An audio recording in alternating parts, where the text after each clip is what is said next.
asalaamaaleykum mbokk yi ñu suivre si Daaray Technologie ñu ngi leen di gërëm te di leen jaajëfal dal leen ak jàmm si seen nouvelle vidéo alors si vidéo bi dinañ gérer le fait que par exemple bu ñu commencé di saisir adresse email bi mu am erreur automatiquement ñu affiché fii un message d'erreur alors donc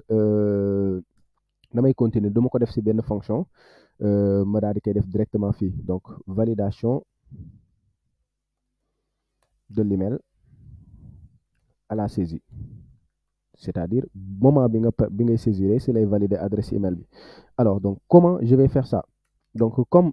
accès na am na accès si balise email bi moom laay wax par exemple balise email bi point add event listener alors add event listener c'est une méthode JavaScript boo xam ni dafay permettre par exemple daal di exécuter benn fonction suite à un événement donc les événements JavaScript sont nombreux par exemple on change s'il y a un changement on input on nangam par exemple tey jii boo ñëwoon fii rek nga def on li nga gis mu suggéré la on yëpp on board on blur on can nangam on click on double click on etc. Donc c'est ça qu'on appelle les événements donc action bi ngay def par exemple boo sélectionné on select boo cliquer on click boo double cliquer on double click etc. donc boo commencé di saisir lii mooy on input alors donc bu dee fii bu dee dañu utiliser add event listener dañ koy jox nom événement bi sans utiliser on donc input bi add event listener j'ai la possibilité ma wax ko bu nu defee lan par exemple bu nu commencé di saisir yow dama bëgg nga déclencher ma benn fonction donc fonction fléchée lay doon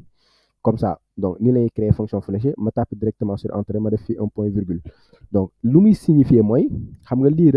ça représente la balise bi lay représenter balise email bi man yow balise email bi dama lay ajouter benn événement ban événement la lay ajouter mooy événement input lan mooy événement input mooy événement boo commencé di bind d'accord bu ma commencé di bind lan mooy xew damay exécuter benn fonction boobu lan lay def d'accord ma ni boo duggee ci fonction bi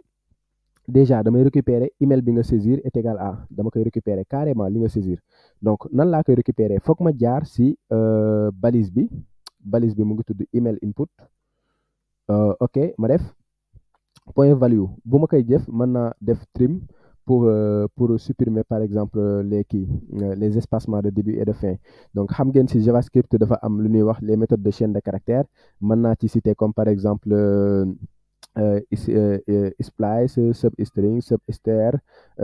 replace all trim start trim end pat start pat end to lowercase to uppercase mën naa ci citer trim et cetera bëri na donc trim am na trim start am na trim end trim start day enlever les espacements de début trim end day enlever les espacements de fin mais trim dafay enlever les espacements de début et les espacements de fin donc li mooy balise input bi damay récupérer valeur bi nga xam ne moom laa ci saisir et damay effacer espacement de début et de fin un exemple par exemple supposons ma saisir fii benn balise mais benn adresse email mais avant ma koy saisir dama def ay espacement yu bëri après ma saisir ko damay def espacement yu bëri li ngeen war a comprendre mooy espacement yi ay caractères la bu dee dama ko récupérer nii daf koy sauvegarder ci base de données bi pour éviter ça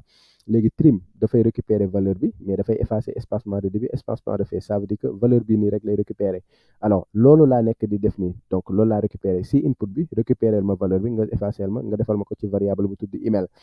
alors donc email boobu dama ko war a valider donc je crée par exemple benn variable boo xam ne dama koy tuddee email validator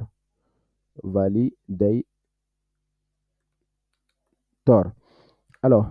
fii nag laay woowee sama kii sama email validator bi ma créé woon par exemple si donc fii je ferme tout ici si fichier validator donc amoon naa fi email validator moom laay woo mais pour ma woo ko comme statique la il faut que ma passer par le nom de la classe donc du ma créer objet mais damay def validator point pour validator bi mën a dox bul fàtte fii il faut que nga woo validator ba pare sinon boo woowul fichier bi boo defee fi validator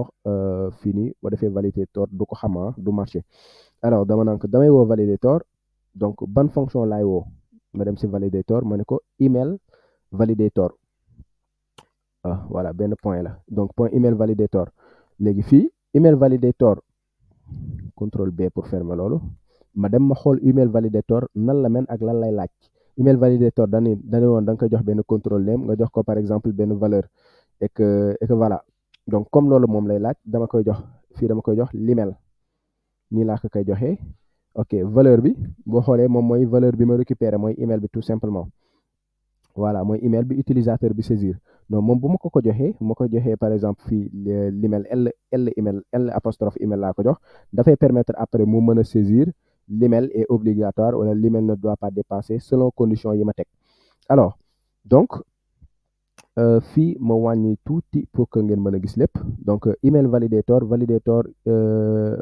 email validator mais email validator bi il faut que ma vérifier est-ce que dafa vide wala vidul xam nga fii dana waxoon ne par exemple après dafay retourner nul bu dee par exemple duggul fii nii yëpp au finish nul la ñuy retourner donc ça veut dire que bu dee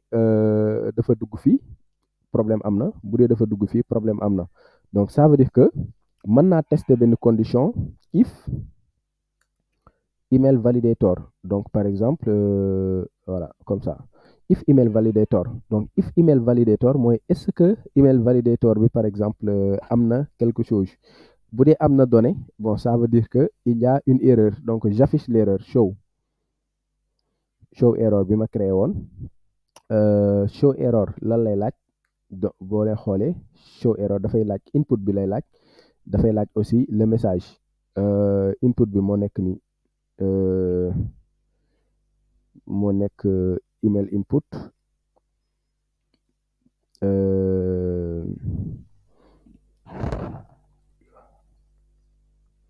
mooy email input la boo xoolee email input voilà c'est ça parce que après email input boobu moo nekk email bi nii après boo gisee fii dañ ne ko next sibling pour récupérer balise P bi voilà donc ça veut dire que email input bi donc email input bi moom laa koy jox ak lan lay laaj moom ak message d'erreur bi lay laaj mais message d'erreur bi bu leen fàtte que ni fii email error message xool leen lan la ñuy retourner soit lii la soit objet bii la soit objet bii la c'est-à-dire lii mu ma retourner nii moom laa def ci benn variable bu tudd email validator ça veut dire que dinaa mën a am accès ci message comment en faisant tout simplement email validator point message voilà donc bu doon ci kii bi laa bëggoon bu doon ci error bi laa bëggoon accéder dama koy def email validator point error mais comme si message bi laa bëgg a accéder ma def par exemple point message directement donc ça veut dire que à partir de ce moment jox naa ko message bi sinon ça veut dire que bu dee erreur amul donc damay appeler waat show error mais cette fois-ci show error ma jox ko toujours email input voilà mais du am message en fait parce que amul erreur donc fii mooy bu dee am na erreur donc fii bu dee amul erreur je supprime par exemple le message c'est email input donc voilà si pas si email input mais en fait classe bi nga xam ne dama ko si defoon donc is invalide dama koy supprimer tout simplement donc à partir de ça jusque là je pense que ça devait commencer à fonctionner ñu tester ma actualiser ma effacer lépp yéen a ngi gis l'email est obligatoire donc bu ma defee nii gisoo l'email doit respecter le format moment bi ngay saisir bu ma effacer gisoo mu ni ma l'email est obligatoire moo commencé di saisir gisa mu ni ma l'email doit respecter le format exemple @gmail.com bu ma ko joxee email bu baax par exemple test @gmail.com mu ni ma test @gmail.com je pense que email bu baax la test @gmail.com dafa waroon a effacer normalement l'email doit respecter @gmail.com bon ça normalement email bu baax la dafa waroon a supprimer mais pour le moment yéen a ngi gis message bi quand même mu ngi changé wu voilà on input message baa ngi changé wu donc quand je fais @gmail ici il y a un petit souci il n'est pas capable de détecter que ni baax na pour arrêter mais quand même ça marche à la perfection donc je sais pas pourquoi il n'est pas capable email validator donc si par exemple la taille si par exemple le regex sinon vide ok fii peut-être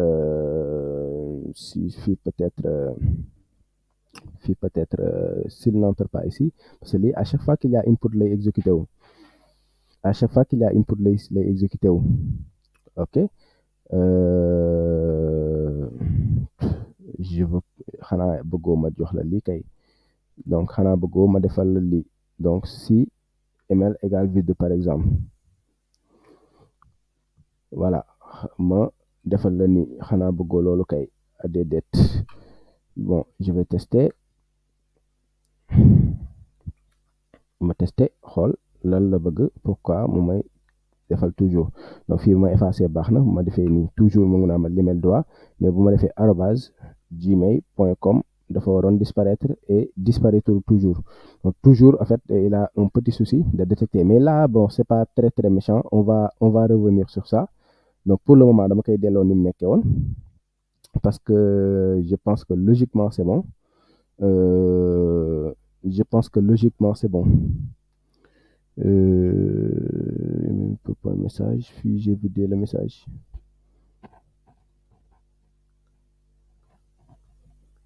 ouais pourtant j'ai vidé le message donc parce que chaque input si l'email validator je peux dire si l'email validator égal vide égal est différent par exemple de vide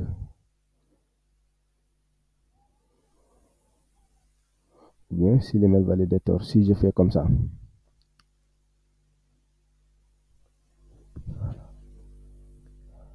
et que fii ma retourner nul je suis en train de tester pour voir fii bu ma retourner nul man ko bu dee par exemple si c'est pas nul laay def nii donc sinon ma def lii ma actualiser ma effacer actualiser waaw foofu baaxul bu dee dafa am valeur waaye donc fii foofu c'est pas bon donc je vais laisser comme ça fii validator bi naa ko bàyyi ni mu nekkee woon ma retourner vide actualiser ma effacer ops nangoo tout a ñëw pourquoi qu'est-ce que j'ai fait CTRL Y nangoo tout a ñëw je pense que j'ai fait une fii moo am erreur quoi oui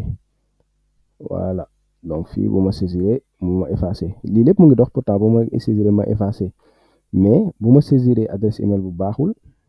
message bi dafay reste toujours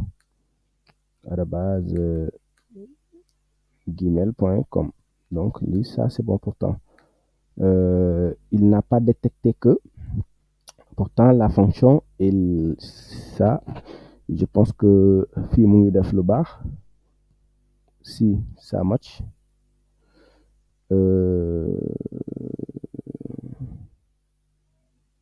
je veux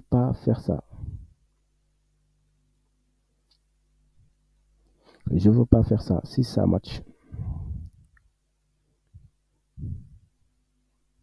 point d'interrogation retourner vide je voulais pas faire ça voilà mais je vais tester pour voir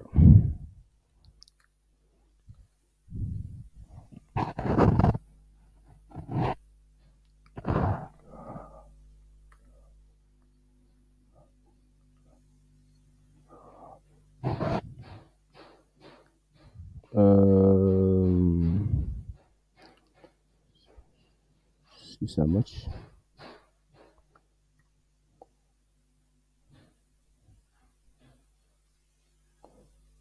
ok je voulais pas faire ça ok bu ma effacer erreur am na bu ma defee nii bu ma ko joxee bu baax toujours il ne détecte pas c'est pas grave dama koy bàyyi ni mu nekkee woon après loolu dinaa ko régler plus tard mais pour le moment je vais le laisser comme ça dinaa ko régler plus tard ce problème là mais au moins on sait que ça marche au moins ici on sait que ça marche boo saisiree rek boo saisiree mais après ça mën nañ ko continuer ci bouton bi mais on laisse comme ça pour le moment mu ngi ñuy defal lii après lii dañ koy personnaliser donc après il faut que ñu am benn fichier CSS si CSS yi foog ñu am fa login